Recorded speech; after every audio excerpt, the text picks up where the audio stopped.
الله أكبر. الحمد لله رب العالمين الرحمن الرحيم مالك يوم الدين إياك نعبد وإياك نستعين اهدنا الصراط المستقيم صراط الذين أنعمت عليهم غير المغضوب عليهم ولا الضالين.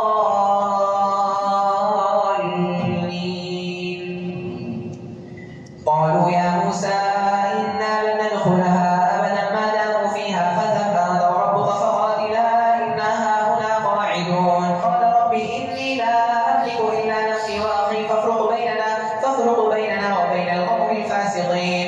قال فإنها محرمة عليهم 40 سنة يتيهون في الأرض فلا تأس على القوم الفاسقين. واتل عليهم نبأ ابني آدم بالحق إذ قربا قربانا فتقبل من أحدهما ولم يتقبل من الآخر قال لأقتلنك قال إنما يتقبل الله من المتقين. لئن بسطت إلي يدك لتقتلني ما أنا بباسط يدي إليك لأقتلك إني أخاف الله رب العالمين. إني أريد أن تبوء بإثمي وإثمك فتكون من أصحاب النار وذلك جزاء الظالمين. فطوعت له نفسه قتل أخيه فقتله فأصبح من الخاسرين. فبعث الله غرابا يبحث في الأرض ليريه كيف يواري سوءة أخيه قال يا ويلتى أعجزت أن أكون مثل هذا الغراب فأواري سوءة أخيه فأصبح من النادمين. الله أكبر. سمع الله لمن حمده. الله أكبر. الله أكبر. الله أكبر. الله أكبر. الحمد لله رب العالمين الرحمن الرحيم مالك يوم الدين إياك نعبد وإياك نستعين اهدنا الصراط المستقيم صراط الذين أنعمت عليهم غير المغضوب عليهم ولا الضالين.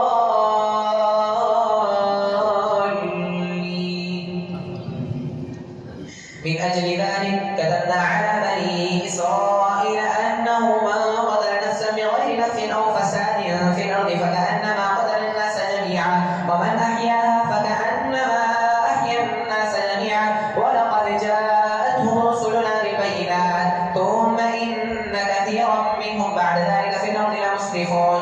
إنما جزاء الذين يحاربون الله ورسوله ويسعون في الأرض فسادا أن يقتلوا أو يصلبوا أو تقطع أيديهم وأرجلهم من خلاف أو ينفعوا من الأرض ذلك لهم خزي في الدنيا ولهم في الآخرة عذاب عظيم. إلا الذين تابوا من قبل أن تقدروا عليهم فاعلموا أن الله غفور رحيم. الله أكبر. سمع الله لمن حمده. الله أكبر.